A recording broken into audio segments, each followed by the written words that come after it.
Entonces, bueno, como decía nuestro hermano Miguel al principio, hoy estamos comenzando una nueva serie expositiva acerca del libro de Santiago. Este libro de Santiago es un libro hermoso, es un libro que realmente tiene mucho contenido práctico para nuestras vidas como creyentes. Es el 20º libro que estudiamos acá en la iglesia. Hemos estudiado expositivamente 8 libros del Antiguo Testamento y Santiago va a ser ahora el libro número 12 que estudiamos del Nuevo Testamento. Entonces es un gozo para mí poder iniciar con esta serie. De verdad que una meta que tenemos como iglesia es predicar expositivamente toda la Biblia.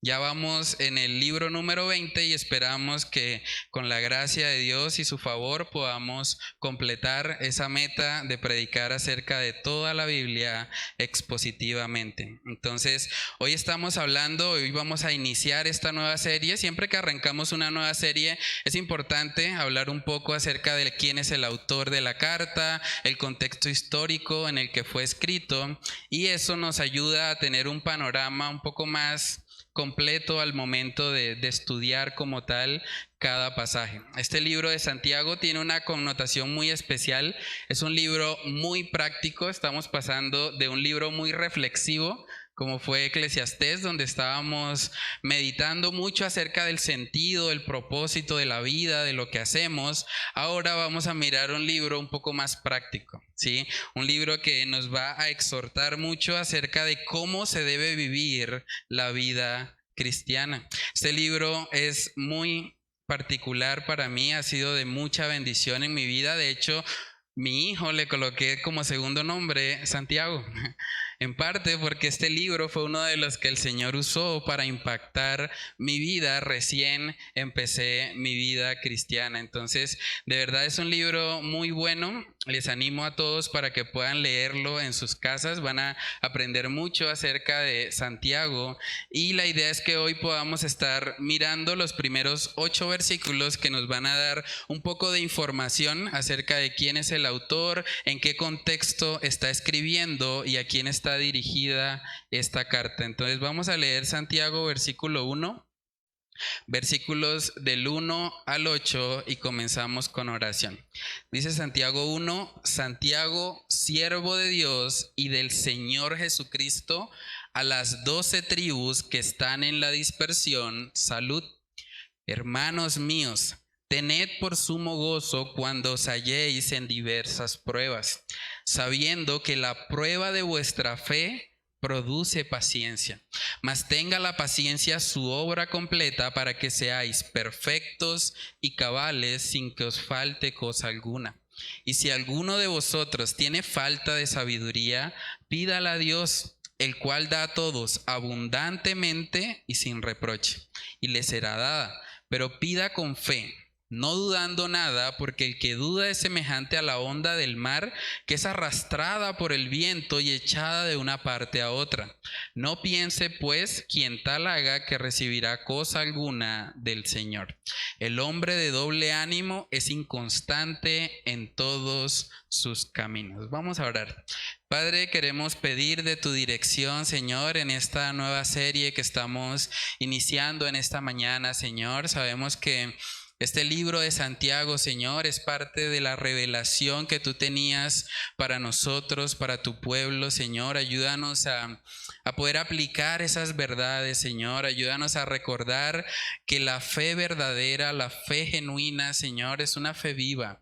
Es una fe que nos mueve a actuar, Señor. Una persona no puede llamarse a sí misma cristiana si simplemente su fe no es evidente por medio de sus obras, Señor. Oramos para que tú nos ayudes a poder estudiar apropiadamente, Señor, este libro, que tu Espíritu Santo sea dirigiéndonos, que nos ayude, Señor, a poner en práctica todo lo que vamos a estar aprendiendo, Señor, a lo largo de este estudio. Pedimos de tu gracia y de tu favor para no ser solamente oidores de lo que tú estás exponiendo en este libro, Señor, sino que podamos ser hacedores de la palabra, Señor. Ayúdanos a vivir vidas congruentes con aquello que manifestamos creer, Señor, que podamos mostrar al mundo que la fe bíblica, Señor, es una fe que transforma, es una fe que hace nuevas criaturas y que nos lleva a vivir, Señor, enfocados en las cosas celestiales y no en las cosas terrenales y pasajeras de este mundo, Señor. Padre, oramos para que seas tú glorificado en este estudio, te lo pedimos, Señor, en el nombre de Cristo Jesús. Amén y amén. Bueno, hermanos, antes de comenzar con el libro de Santiago, es importante aclarar algo respecto al libro. Vamos a estar viendo muchas instrucciones prácticas acerca de cómo vivir la vida cristiana, pero debemos recordar que el cristianismo no se trata de hacer o no hacer cosas. Mucho de lo que vamos a estar viendo son indicaciones, son aplicaciones. Santiago va a ser muy directo en cuanto a cómo debería vivir un creyente, pero debemos recordar que el contexto como tal del libro no es simplemente verlo como un checklist, como que bueno, ya cumplí con esto, tengo esto, entonces si hago estas cosas, soy un cristiano, y si no las hago, entonces no lo soy. No es la manera correcta de verlo, porque lo que Santiago está hablando acerca de todo lo que él menciona en esta carta, tiene que ver principalmente con el resultado de una fe viva. Una fe viva que es la fe verdadera que está puesta en Cristo Jesús. Entonces es importante verlo de esta manera. A lo largo de la historia, de hecho, muchos autores han llegado a pensar que el libro de Santiago no debería ser ni siquiera incluido dentro del canon. Un personaje muy popular llamado Martín Lutero, uno de los reformadores, llegó a decir acerca de este libro que era una epístola de paja. Él no podía comprender cómo Santiago podía enfocarse tanto en las obras, en lo que es la evidencia de la fe de una persona, y contrastar eso con el evangelio de la gracia que predica el apóstol Pablo. Y mucha gente ha tratado de decir que hay una contradicción entre lo que Pablo enseña y lo que Santiago está afirmando. Pero vamos a ver que cuando estudiamos el pasaje en su debido contexto, nos damos cuenta que realmente esa no es la enseñanza. Cuando nosotros estudiamos Santiago, vemos que Pablo y Santiago apuntan a lo mismo. De hecho, se complementan entre sí. Lo que Santiago nos está diciendo no es que nos ganamos la salvación por nuestras obras. Lo que Santiago está diciendo es que la verdadera fe produce obras. Y por lo tanto se va a poder medir en función de eso. En Santiago capítulo 2 versículo 18 vemos un poco acerca de eso. Dice en Santiago 2:18, pero alguno dirá, tú tienes fe y yo tengo obras. Miren lo que dice Santiago, muéstrame tu fe sin tus obras y yo te mostraré mi fe por mis obras. ¿Tú crees que Dios es uno? Bien haces. También los demonios creen y tiemblan. Mas ¿quieres saber, hombre vano, que la fe sin obras es muerta? Podemos ver que Santiago es muy directo, muy explícito en su manera de hablar, porque al igual que en el contexto en el que Santiago está escribiendo, hoy en día también vemos que mucha gente simplemente dice ser cristiano. Es casi que una moda hoy en día. Usted va y mira a la mayoría de los políticos colombianos y dicen que son cristianos. Y uno dice, pero ¿dónde están sus obras? Somos uno de los países más corruptos de Latinoamérica, pero ellos dicen ser cristianos. Entonces, hay un problema cuando alguien simplemente manifiesta creer, porque Santiago nos está diciendo, los demonios también creen. Incluso tienen mejor actitud, porque ellos creen y tiemblan. Entonces, un verdadero cristiano no puede estar viviendo una vida pasiva en cuanto a su fe. Lo que Santiago nos está diciendo a lo largo de toda la carta es que la fe verdadera, la fe genuina, la fe bíblica, es una fe viva. Es una fe que nos mueve. Es una fe que se evidencia en nuestro actuar. No porque las obras nos provean la salvación, sino porque cuando somos salvos, el Señor nos transforma de tal manera que ahora vivimos para Él. Y eso llega a ser evidente en nuestras vidas. Entonces, lo primero que vamos a hablar acerca de esta carta es acerca de su autor. El autor de la carta es Santiago, el medio hermano de Jesús. La iglesia tradicional se ha encargado de difundir una enseñanza que realmente no tiene fundamento bíblico, y es decir que la Virgen María fue virgen para siempre. La Iglesia Católica Romana enseña eso, dice no, pues la Virgen María se mantuvo virgen siempre. Pero eso es una interpretación que trae muchos problemas, porque en la cultura judía una mujer era bendecida en la medida que Dios le regalaba hijos. Una forma, y lo vimos también en el libro de Eclesiastés, en que una mujer recibía la bendición del Señor, o como ellos entendían que eran bendecidas las mujeres, era por medio de la fertilidad. Entonces, si alguien dice que María fue virgen toda su vida, realmente tampoco podría llamar a María bendita, porque las mujeres benditas en la cultura judía tenían que ver precisamente con esas mujeres a quienes Dios les concedía tener hijos. Y cuando nosotros nos vamos a la palabra de Dios, nosotros podemos ver que claramente la palabra nos enseña que Jesús tuvo hermanos. Jesús tuvo hermanos. Realmente no hay nada de malo en el hecho de que la Virgen María haya tenido hijos. El Señor diseñó el sexo para el matrimonio. Y María se casó con su esposo José y tenía todo el derecho de poder concebir sus hijos.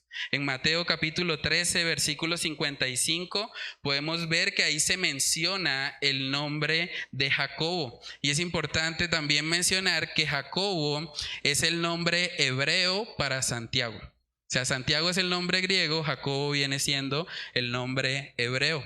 En Mateo capítulo 13, versículo 55, vamos a ver lo que ahí dice. Cuando estaban menospreciando a Jesús, dice ahí la palabra, ¿no es este el hijo del carpintero? ¿No se llama su madre María y sus hermanos Jacobo, José, Simón y Judas? ¿No están todas sus hermanas con nosotros? ¿De dónde pues tiene todas estas cosas? Vemos que se están mencionando ahí los nombres, dice Jacobo, José, Simón y Judas, y además tuvo hermanas. María fue una mujer grandemente bendecida por el Señor porque Dios le permitió llenar su aljaba de hijos. Y eso es algo que nos habla acerca de la misericordia y la gracia que Dios tuvo para con esta mujer. Cuando miramos la vida de este hombre Santiago, podemos ver que este hombre resistió por muchos años el evangelio. Porque la Biblia nos muestra que los hermanos de Jesús no creían en él. Imagínense, en Juan capítulo 7, versículos del 3 al 5, dice, y le dijeron sus hermanos, sal de aquí y vete a Judea para que también tus discípulos vean las obras que haces, porque ninguno que procura darse a conocer hace algo en secreto.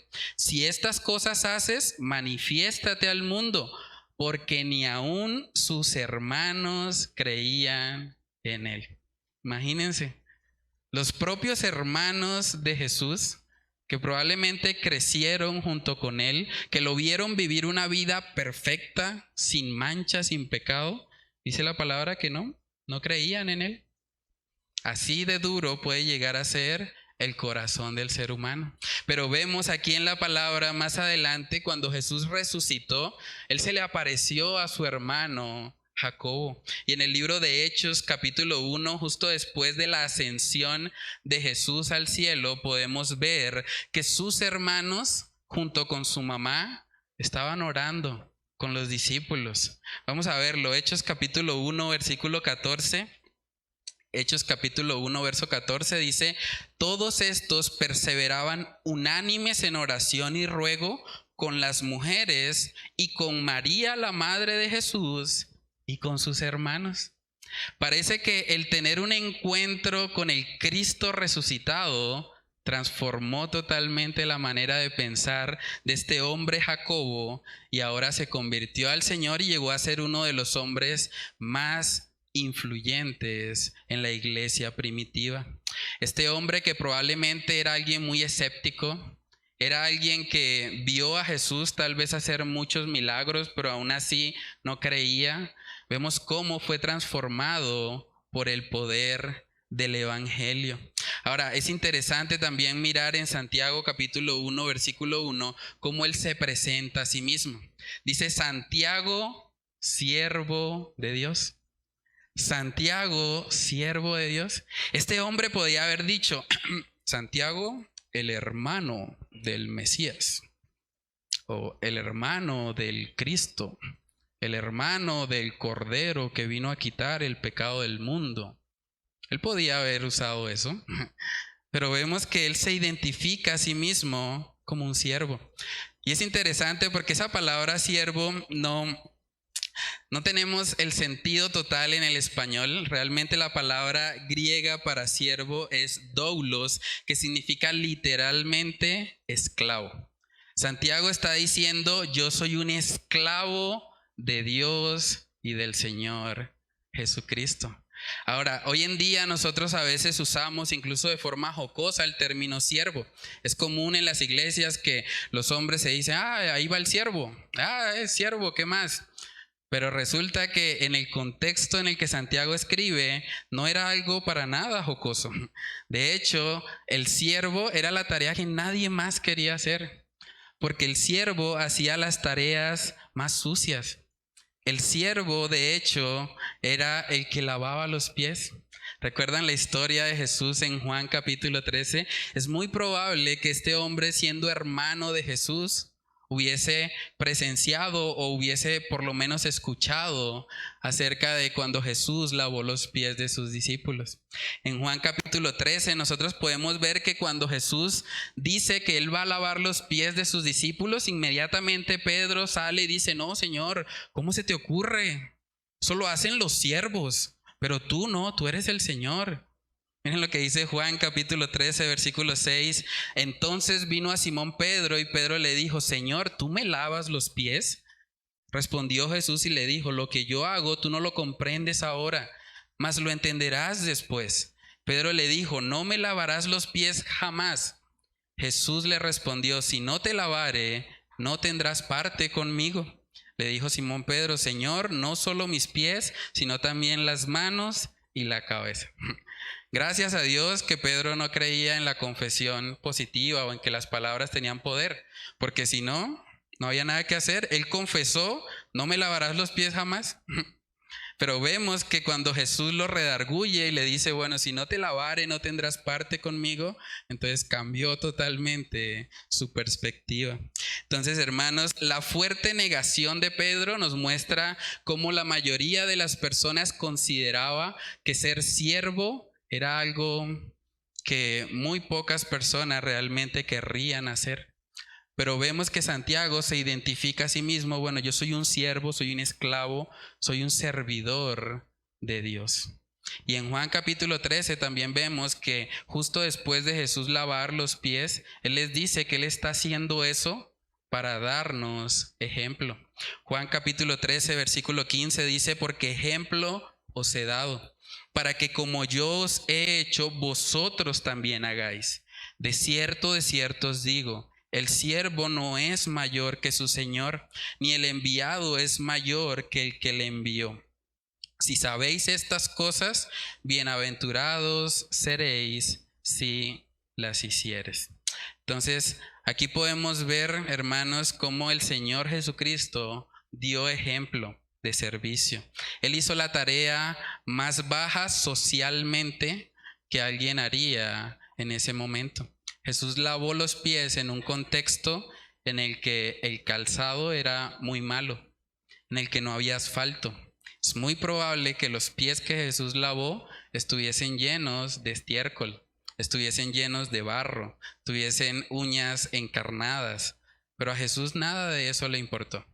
Él estuvo dispuesto a hacer la labor que tal vez nadie más querría y lo hizo para darnos ejemplos. Es importante, hermanos, que nosotros en nuestra vida cristiana no busquemos los títulos. Santiago podía haber dicho, yo soy el hermano del Mesías, yo soy un apóstol, a mí Jesús se me apareció, pero él se describe a sí mismo, yo soy un siervo, yo soy el de la más baja escala social, soy siervo de Dios. Y es importante también enfatizar que él dice que él es un servidor del Señor, porque así debemos identificarnos los cristianos. Usted no debe ser un siervo de la iglesia, usted no debe ser un siervo del pastor, Usted debe ser un siervo de Dios. Él debe ser el centro de su vida como creyente. Entonces vemos que él dice, Santiago, siervo de Dios y del Señor Jesucristo. En Colosenses capítulo 3 también podemos ver que el apóstol Pablo exhorta a los cristianos a vivir vidas alineadas precisamente a servirle a Él.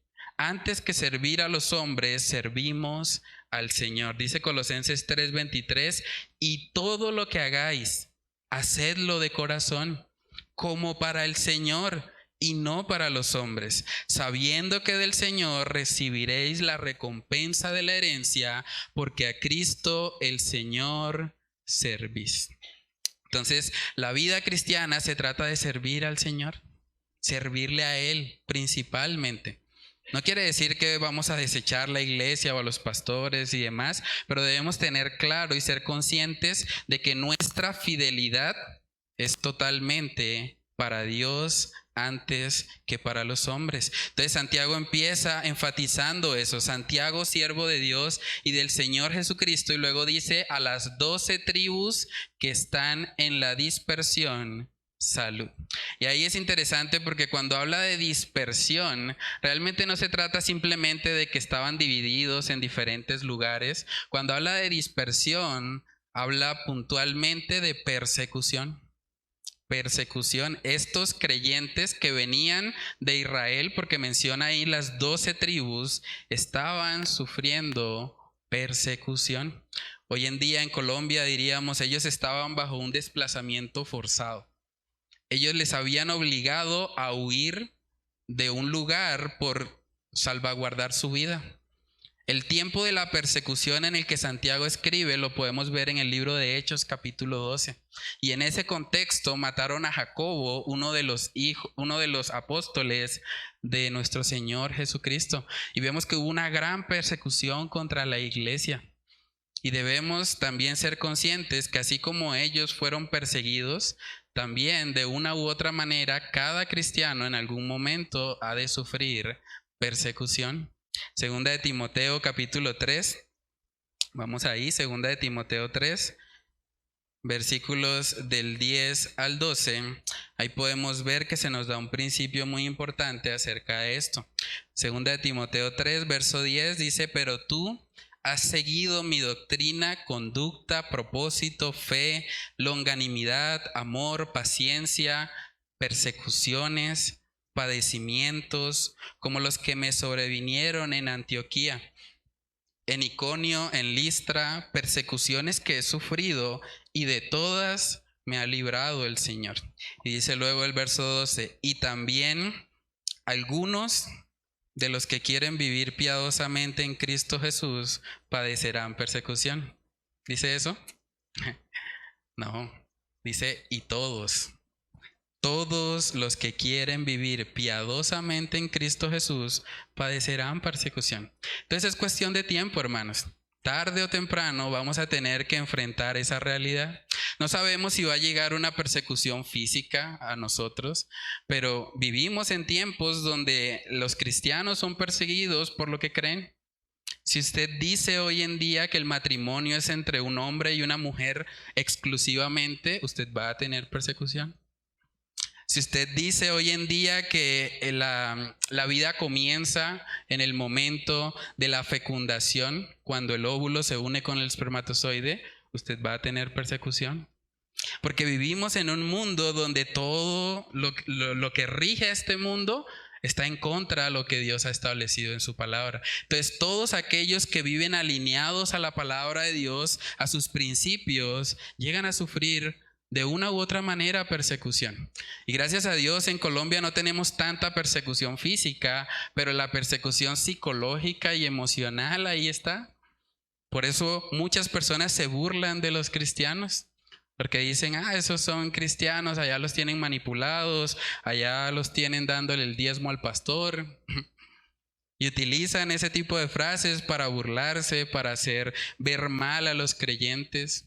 Pero vemos que en ese contexto en el que Santiago escribe, él les está escribiendo a personas que están muy atribuladas, personas que incluso podían perder la vida, y él les dice, salud. Es curioso también esa salutación que utiliza él. El término salud era un saludo griego que no solamente tenía que ver con el bienestar físico, sino con el estar bien holísticamente o completamente, o sea, implica el bienestar espiritual. Cuando Santiago les dice a ellos salud, les está diciendo: yo deseo para ustedes que aún a pesar de todo lo difícil que ustedes están viviendo en este momento, ustedes puedan permanecer íntegros, completos, perfectos, maduros, viviendo conforme a lo que el Señor ha establecido. Y por eso vemos luego más adelante en Santiago capítulo 1 versículo 2 que él habla y empieza la carta hablando acerca de las pruebas. Dice: hermanos míos, tened por sumo gozo cuando os halléis en diversas pruebas, sabiendo que la prueba de vuestra fe produce paciencia. Mas tenga la paciencia su obra completa, para que seáis perfectos y cabales, sin que os falte cosa alguna. Aquí podemos ver como punto número 2 el propósito de las pruebas. El propósito de las pruebas, es curioso que dice diversas pruebas, no una sola, diversas, varias. Los cristianos vamos a tener que enfrentar en algún momento de nuestra vida pruebas. Si usted no ha pasado por pruebas, va a pasar por ellas si realmente es un cristiano. Tarde o temprano va a llegar. Y hay que distinguir entre lo que es una prueba y lo que es la consecuencia de nuestros pecados. Porque mucha gente de pronto dice: es que estoy pasando por una prueba terrible, es que estoy en un noviazgo con una persona que no es creyente y tengo una lucha terrible con él. No, eso no es una prueba. Eso realmente es la consecuencia de su pecado. La Biblia dice: no os unáis en yugo desigual. Si usted hace lo que a usted le parece, pues va a tener las consecuencias. Entonces no podemos llamar a eso una prueba. Hay gente de pronto que dice: es que me reportaron en Datacrédito, estoy pasando por una prueba. ¿Y por qué lo reportaron? No, pues es que yo tenía una deuda y pues yo pensé que ya no me la cobraban y pues yo nunca la pagué. Eso no es una prueba. Eso es la consecuencia de un pecado. La Biblia nos exhorta a que paguemos nuestras deudas. Entonces, cuando hablamos de una prueba, bíblicamente, hablamos de una situación que Dios permite en nuestra vida, pero no como resultado de una acción pecaminosa nuestra. Más bien, un ejemplo de una prueba es lo que vivió Abraham. ¿Recuerdan la historia de Abraham en Génesis capítulo 22? Nosotros vemos que Dios probó a Abraham. ¿Y cómo lo probó? Le dijo: bueno, vas a entregar a tu hijo unigénito. Génesis capítulo 22 versículo 1 dice ahí la palabra: aconteció después de estas cosas que probó Dios a Abraham y le dijo a Abraham, y él respondió: heme aquí. Y dijo: toma ahora tu hijo, tu único, Isaac, a quien amas, y vete a la tierra de Moriah y ofrécelo allí en holocausto sobre uno de los montes que yo te diré. Aquí podemos ver una prueba de parte de Dios. No fue resultado de una acción pecaminosa de Abraham, fue algo que Dios permitió en la vida de Abraham para probar su fe. Y así muchas veces puede llegar a nuestra vida situaciones que no son fruto de una acción pecaminosa, sino que simplemente el Señor las permite porque quiere moldear nuestro carácter.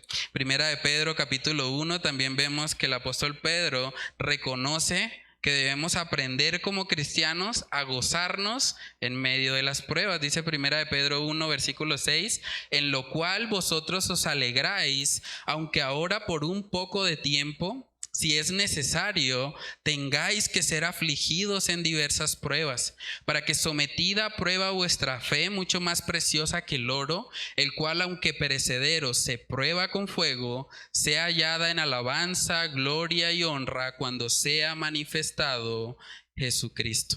Entonces, a quien amáis, sin haberle visto, en quien creyendo, aunque ahora no lo veáis, os alegráis con gozo inefable y glorioso. Es una realidad, la fe cristiana es probada. Ya vimos que Santiago nos habla acerca de eso, Pedro también nos habló acerca de eso, y vamos a ver ahora que el apóstol Pablo también lo menciona.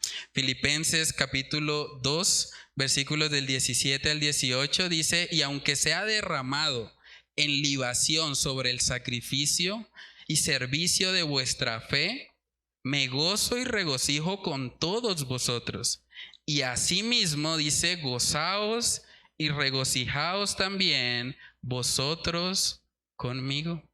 Es una realidad que como cristianos vamos a enfrentar pruebas. Una prueba puede ser una situación económica difícil, que no es resultado de una acción pecaminosa, sino que simplemente las circunstancias externas llevaron a eso. Hay muchos cristianos que enfrentaron pruebas muy duras en Venezuela cuando todo el gobierno, digamos, causó todo el desplome político y económico de la nación. Eso puede llegar a ser una prueba. También lo que ellos estaban viviendo en el contexto de Santiago, las tribus que habían sido dispersadas, esos creyentes que venían del pueblo de Israel, ellos estaban enfrentando una prueba, una situación difícil. Hoy en día también muchos cristianos pueden sufrir ese tipo de persecución en diferentes lugares del mundo. Una enfermedad, de pronto algo que es inesperado, que no es fruto de una actividad pecaminosa, sino que simplemente de pronto alguien tiene esa tendencia hereditaria de una enfermedad, algo genético. Pueden llegar a ser pruebas. La muerte de un familiar cercano nos duele. Esos son pruebas que pueden llegar a la vida del cristiano. Hermanos, ¿saben que las iglesias que les dicen a los cristianos que ellos no van a sufrir, realmente son iglesias mentirosas? La palabra de Dios nunca dice eso. Antes la palabra de Dios dice: van a sufrir, prepárense. Prepárense porque va a llegar. Si no ha llegado sufrimiento a tu vida, debes saber que un día va a llegar. Y por lo tanto debes prepararte para él. En Juan capítulo 16, versículo 33, vemos que Jesús mismo dijo: estas cosas os he hablado para que en mí tengáis paz. Dice: en el mundo tendréis aflicción, pero confiad, yo he vencido al mundo. Es una promesa del Señor: en el mundo tendráis aflicción. Va a llegar en algún momento de nuestra vida. Y uno puede preguntarse: bueno, pero ¿cómo así de que yo voy a tener sumo gozo en medio de una prueba? Si la prueba duele, si la prueba me hace pasar por el fuego, como vimos en Primera de Pedro. Bueno, la forma como nosotros podemos tener gozo lo vemos en el versículo 3. Santiago 1:3 dice: sabiendo. ¿Cómo voy a tener gozo cuando estoy enfrentando una situación difícil? Cuando tengo problemas económicos, cuando de pronto llega una enfermedad inesperada. Versículo 3, sabiendo. Cuando tú sabes lo que dice el versículo 3, vas a poder gozarte aún en medio de esa prueba. Dice el verso 3: sabiendo que la prueba de vuestra fe produce paciencia. Las pruebas son situaciones que el Señor permite en nuestra vida. Y por lo tanto, si Dios está al control de eso que me está pasando a mí, yo no debería realmente sentirme amargado. Hay personas que cuando pasan una prueba viven totalmente amargados. Totalmente pierden el gozo, viven frustrados todo el tiempo, nadie les puede hablar porque sienten que están pasando por algo de lo que ellos no merecen pasar. Pero cuando vemos pasajes como este, vemos que el Señor está formando algo por medio de esa prueba. Dice el verso 3: sabiendo que la prueba de vuestra fe produce paciencia. ¿Cómo vamos a crecer en paciencia si no somos probados? Necesitamos eso. Verso 4 dice: mas tenga la paciencia su obra completa, para que seáis perfectos y cabales, sin que os falte cosa alguna. Para que seáis perfectos. Y la idea de perfecto no es que vamos a vivir sin pecado. La idea de perfecto es completo, es pleno, es maduro. Cuando nosotros pasamos por esas situaciones difíciles, el Señor moldea nuestro carácter de una manera especial. En Romanos capítulo 8 también vemos un pasaje que nos ayuda a comprender un poco más el propósito que Dios tiene por medio de las pruebas. Dice Romanos 8:28: y sabemos que a los que aman a Dios, todas las cosas les ayudan a bien. Esto es, a los que conforme a su propósito son llamados. Y a mucha gente le encanta ese pasaje, pero hay que leer el 29 para ver de qué se trata. Dice ahí, porque a los que antes conoció, también los predestinó para que fuesen hechos conformes a la imagen de su Hijo, para que Él sea el primogénito entre muchos hermanos. Cuando en el versículo 28 dice que a los que aman a Dios, todas las cosas les ayudan a bien, ese bien no es que Dios va a cumplir todo lo que yo quiera. Ese bien es que el Señor va a formar el carácter de Cristo en mi vida por medio de lo que estoy viviendo, si soy un cristiano. Entonces, hermanos, Dios, por así decirlo, tiene un martillo y un cincel. Y Dios está formando en nosotros algo hermoso, que es el carácter de Cristo. Y a veces Dios cuando nos ve dice, le falta paciencia. Necesita una pruebita más, entonces vamos con el cincel y le damos hasta que esa persona pecadora, esa persona que está viviendo apartada del carácter de Cristo, se parezca más a Él. ¿Y cuándo termina ese proceso? En la gloria, en la eternidad, cuando nosotros recibamos un nuevo cuerpo glorificado. Pero mientras tanto, hermanos, Dios va a formarnos. Dios va a encargarse de que el carácter de su Hijo Jesucristo se forme en nuestras vidas. Y a veces eso va a doler. Y a veces eso va a implicar una situación de aflicción. Tal vez una persecución, tal vez una enfermedad, tal vez una situación económica difícil. Es una realidad. En Habacuc capítulo 3 también vemos un poco acerca de cómo el profeta Habacuc lidió con una situación que realmente parecía deprimente. Habacuc capítulo 3 versículo 17, miremos lo que dice. Dice ahí la palabra, aunque la higuera no florezca, ni en las vides haya frutos, aunque falte el producto del olivo, y los labrados no den mantenimiento, y las ovejas sean quitadas de la majada, y no haya vacas en los corrales. Miren lo que él dice, con todo yo me alegraré en Jehová, y me gozaré en el Dios de mi salvación. ¿Cómo así? ¿Me puedo gozar entonces cuando la higuera no florece? Sí. ¿Me puedo gozar cuando en las vides no hay fruto? Sí. ¿Me puedo gozar cuando falta el producto del olivo? Sí.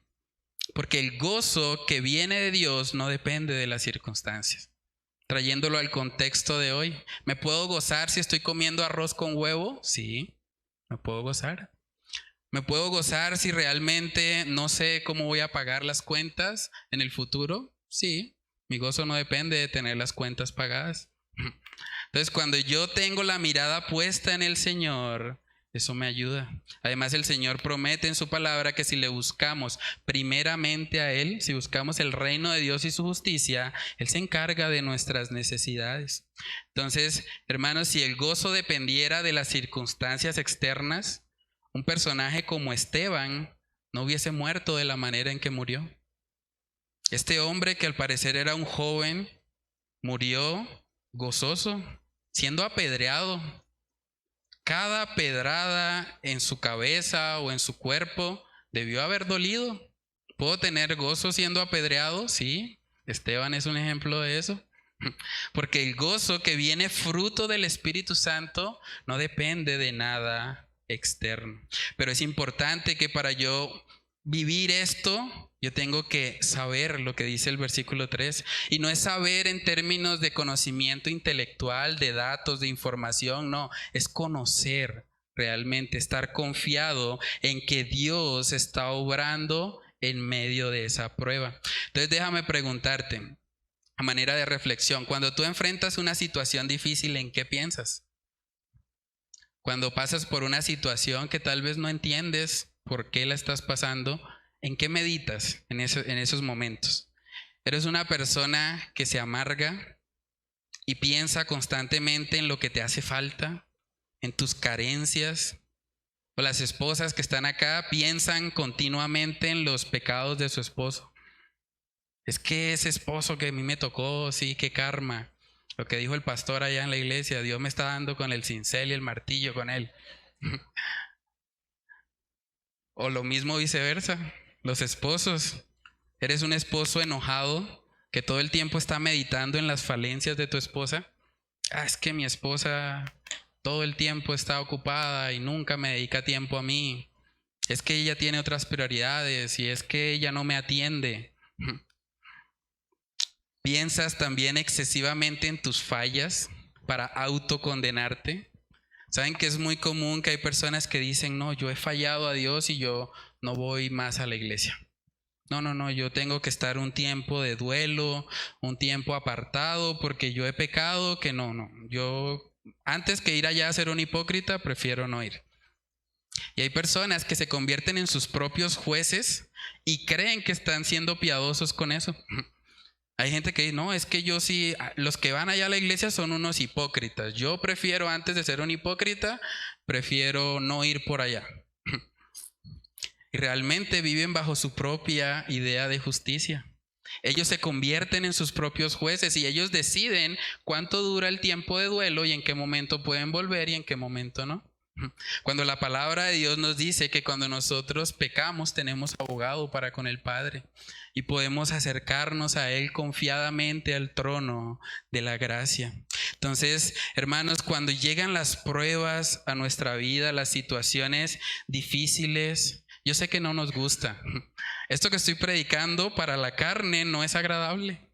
No nos gusta sufrir, a nadie le gusta. Pero la realidad es que cuando nosotros somos conscientes que Dios está detrás, que Él está haciendo algo hermoso, aún a pesar de lo que estoy sufriendo, eso nos ayuda. Y podemos llegar a tener un sumo gozo, como dice acá Santiago. Lo tercero que vemos aquí en este pasaje de hoy es que Santiago está exhortando a esos creyentes que están en la dispersión a que busquen a Dios en medio de la prueba. Busca a Dios en medio de la prueba, ese es el tercer punto. Es normal que cuando nosotros estamos de pronto en una situación de prueba, de tribulación, pues nos sentimos tal vez faltos de sabiduría. Pero miren lo que dice Santiago en el capítulo 1, versículo 5. Dice, y si alguno de vosotros tiene falta de sabiduría, pídala a Dios, el cual da a todos abundantemente y sin reproche, y les será dada. ¿A qué se les parece eso? Pidan y les daré. Es lo mismo que decía Jesús en el Sermón del Monte. A lo largo del libro de Santiago vamos a estar viendo que él menciona continuamente el Sermón del Monte y menciona también muchos de los libros de sabiduría, los libros como Proverbios y Eclesiastés. Entonces, en Mateo capítulo 7 nosotros vemos que Jesús enseñó en ese famoso Sermón del Monte lo siguiente. Él dijo en Mateo 7:7, pedid y se os dará. Buscad y hallaréis, llamad y se os abrirá, porque todo aquel que pide recibe, y el que busca halla, y al que llama se le abrirá. Esto es una invitación de parte del Señor a que le busquemos en medio de nuestra impotencia. Cuando estamos enfrentando una prueba y nos damos cuenta que necesitamos sabiduría, hay que clamar a Él. Señor, ayúdame, yo no sé cómo lidiar con esta situación financiera. Señor, yo no sé cómo lidiar con el carácter de mi esposo, ayúdame. Señor, yo no sé cómo enfrentar esta enfermedad, esta situación que me aflige el corazón. Señor, ayúdame, te necesito. En esos momentos, hermanos, cuando nosotros nos sentimos faltos de sabiduría, debemos clamar a Él. Este pasaje debería motivarnos. Él dice, el cual da a todos abundantemente y sin reproche, y les será dada. Es una invitación que el Señor nos está haciendo. Pídanme a mí. Yo sé que están pasando una prueba, yo sé que es difícil lo que están viviendo, pero lo estoy haciendo porque quiero que me busquen. Porque sé que a través de esto voy a formar algo hermoso en ustedes. Saben que uno de los personajes que más impacta mi vida personalmente es el personaje de Job. En el libro de Job, capítulo 1, nosotros vemos que este hombre pasó por una prueba. Este hombre sí pasó por diversas pruebas, una tras otra. Miremos todo lo que él vivió y luego tratemos de colocarnos un poco en el lugar de lo que él estaba escuchando. Job capítulo 1 versículo 13 dice: y un día aconteció que sus hijos e hijas comían y bebían vino en casa de su hermano el primogénito, y vino un mensajero a Job y le dijo: estaban arando los bueyes y las asnas paciendo cerca de ellos, y acometieron los sabeos y los tomaron y mataron a los criados a filo de espada. Solamente escapé yo para darte la noticia. Verso 16, aún estaba hablando, ni siquiera había terminado de hablarle uno, y llega el otro, cuando vino otro que dijo: fuego de Dios cayó del cielo que quemó las ovejas y a los pastores y los consumió. Solamente escapé yo para darte la noticia. No había terminado ese de hablar, y dice en el 17, todavía estaba hablando, y vino otro que dijo: los caldeos hicieron 3 escuadrones y arremetieron contra los camellos y se los llevaron y mataron a los criados a filo de espada. Y solamente escapé yo para darte la noticia. Entre tanto que hablaba, vino otro que dijo: tus hijos y tus hijas estaban comiendo y bebiendo vino en casa de su hermano el primogénito. Y un gran viento vino del lado del desierto y azotó las 4 esquinas de la casa, la cual cayó sobre los jóvenes y murieron. Y solamente escapé yo para darte la noticia. Una tras otra. Es impresionante. Dice luego en el verso 20, entonces Job se levantó y rasgó su manto y rasuró su cabeza y se postró en tierra y adoró. Y dijo: desnudo salí del vientre de mi madre y desnudo volveré allá. Jehová dio y Jehová quitó. Sea el nombre de Jehová bendito. En todo esto no pecó Job ni atribuyó a Dios despropósito alguno. Tremendo eso. ¿Cómo hubiésemos reaccionado nosotros?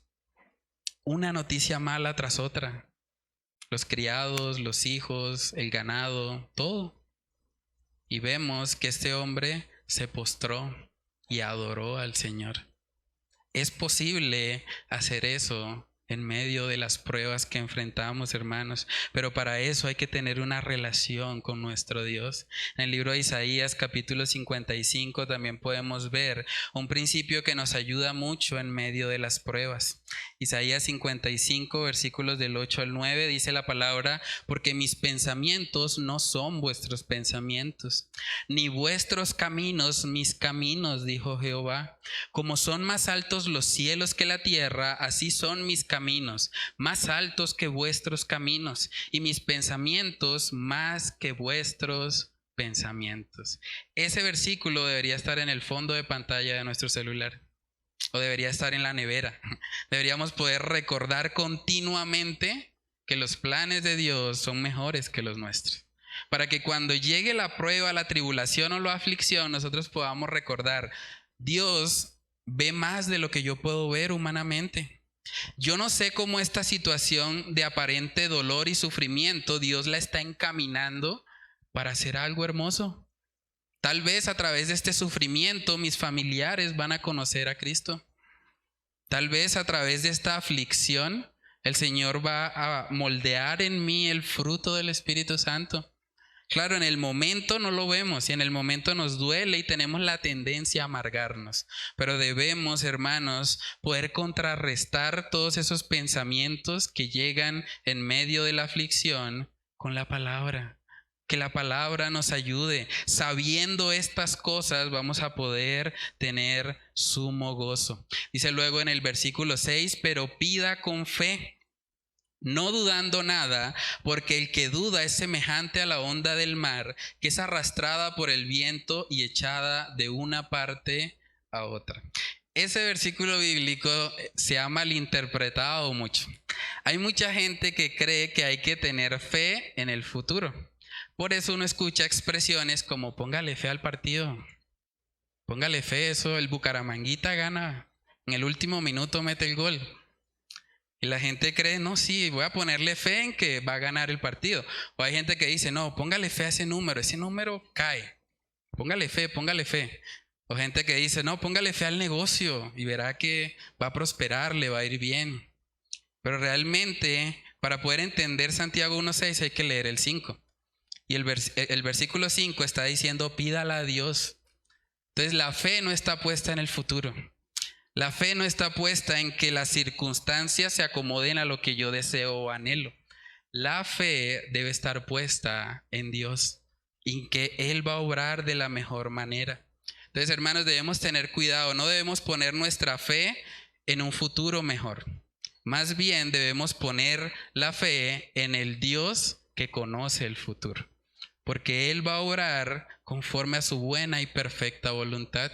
Hay una frase del pastor John Piper, él decía, orar con fe no significa que todo lo que pedimos acontecerá, significa que confiamos en que Dios va a escuchar y va a ayudar de la mejor manera. Es probable que muchos cristianos en ese contexto de la dispersión, de la persecución, estuviesen realmente dudando en medio de todo lo que estaban viviendo. ¿Realmente Dios me ama? ¿Realmente Cristo vino a morir por mí con toda esta tribulación que estoy viviendo? ¿Me toca irme, dispersarme de donde estoy porque me quieren matar? ¿Ese es el Dios de amor? ¿Realmente es así? Y en los momentos de tribulación es cuando las dudas pueden llegar a la vida del creyente. Podemos empezar a dudar, ¿realmente lo que dice Dios es cierto? ¿Será que Él sí me ama, como dice que me ama en la palabra? ¿Será que Él realmente me tiene como parte de sus ovejas? Los momentos de tribulación o de aflicción, la tendencia humana es a decaer. Por eso vemos que también Jesús, cuando Satanás pidió zarandear al apóstol Pedro, Jesús oró por él para que su fe no falle. Porque en esos momentos de prueba o de tribulación tenemos la tendencia a flaquear. Pero en Hebreos capítulo 11 vemos que se nos recuerda que sin fe es imposible agradar a Dios. Hebreos 11:6 dice, pero sin fe es imposible agradar a Dios porque es necesario que el que se acerque a Dios crea que le hay y que es galardonador de los que le buscan. Entonces, debemos recordar aún en medio de la tribulación, aún en medio de las pruebas, debemos poder recordar que el Señor quiere que nosotros nos mantengamos firmes en la fe, que nuestra fe no falle. Y cuando pedimos a Él en medio de una prueba, debemos hacerlo sin dudar. Dice el texto, no dudando nada, porque el que duda es semejante a la onda del mar, que es arrastrada por el viento y echada de una parte a otra. Dice luego en el verso 7, no piense pues quien tal haga que recibirá cosa alguna del Señor. El hombre de doble ánimo es inconstante en todos sus caminos. Cuando ella habla de doble ánimo, habla de tener el corazón dividido. Una persona no puede servir a Dios y a los hombres. Tiene que escoger. Entonces, cuando una persona trata de tener dos señores, dos personas a quien rendirle su vida, terminará descuidando a uno de ellos dos. Entonces, hay muchas personas que hoy en día viven así, tanto cristianos como personas que no lo son.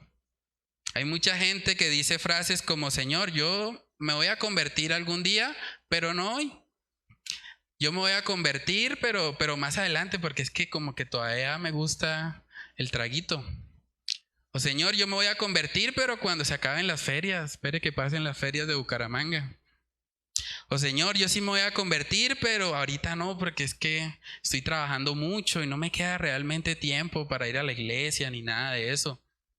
Hay gente que dice, no, sí, yo me voy a convertir algún día, pero primero tengo que comprar la casita, porque si tengo la casita, bueno, ya por lo menos tener el techo, ¿cierto? Y hay mucha gente que pone excusas, pone trabas realmente para acercarse genuinamente al Señor y por eso viven vidas inconstantes, porque todo el tiempo su corazón está dividido. Quieren tener un pie en la iglesia y un pie en el mundo. No se puede. Santiago está diciendo acá, el hombre de doble ánimo es inconstante en todos sus caminos. En Mateo capítulo 6, versículo 24, una vez más, vamos al Sermón del Monte para escuchar lo que dice ahí nuestro Señor Jesucristo. Mateo 6:24, ninguno puede. Ya con eso deberíamos desistir de la idea, ¿no? Dice, ninguno puede servir a dos señores, porque o aborrecerá al uno y amará al otro, o estimará al uno y menospreciará al otro. No podéis servir a Dios y a las riquezas. Es imposible. No vale la pena ni siquiera intentarlo. No se puede servir a dos señores. Por eso el hombre de doble ánimo siempre va a ser inconstante, porque su corazón está dividido. Y lo que Dios quiere es que haya una adoración exclusiva para Él. Solamente bíblicamente existen dos personas: los que están con Cristo y los que están en contra de Él. No hay más. Los hijos de Dios y los hijos del diablo. Los hijos de luz y los hijos de tinieblas. En Mateo capítulo 12 también vemos, Mateo 12 versículo 30, que hay una exhortación. Mateo capítulo 12 en el versículo 30 dice ahí la palabra, el que no es conmigo, está hablando nuestro Señor Jesús, contra mí es, y el que conmigo no recoge, desparrama. Eso quiere decir que no existen medios cristianos. No, es que yo sí soy más o menos cristiano. No, no se puede. O estoy con Cristo o estoy contra Él. No puedo vivir en ese doble ánimo. Voy a ser una persona constante todo el tiempo. Entonces, a manera de aplicación, déjame preguntarte, ¿en qué lado estás tú? ¿Estás con Cristo o estás en contra de Él? Porque solamente hay esas dos opciones. La Biblia dice también en el libro de Hechos, capítulo 17, en el versículo 30, dice ahí la palabra, pero Dios, habiendo pasado por alto los tiempos de esta ignorancia, ahora manda a todos los hombres en todo lugar que se arrepientan. Si tú reconoces, yo he tenido un corazón dividido, yo como que me gusta la iglesia, pero a mí me gusta también salir y tomarme mis traguitos, y me gusta la discoteca y me gusta lo otro. El mensaje de Santiago es arrepiéntete de eso. Decide ir a Dios. Ya no más, ya basta de tener un pie en la iglesia y un pie en el mundo. No se puede hacer eso, es imposible. Si tú estás viviendo de esa manera, estás mostrando que tu fe no es una fe viva. No es una fe salvífica. El Señor te está llamando al arrepentimiento. Hoy puede ser ese día. Hoy puede ser el día en el que tú dices, Señor, estoy cansado de hacerme el cristiano.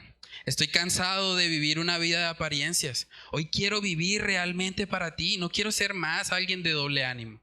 Quiero ser alguien con el ánimo puesto en ti, en mi Salvador, en aquel que entregó su vida para salvarme. Ayúdame a perseverar. Y es lo que debemos pedirle al Señor. Todo el libro de Santiago está exhortando a eso, a que nosotros vivamos una fe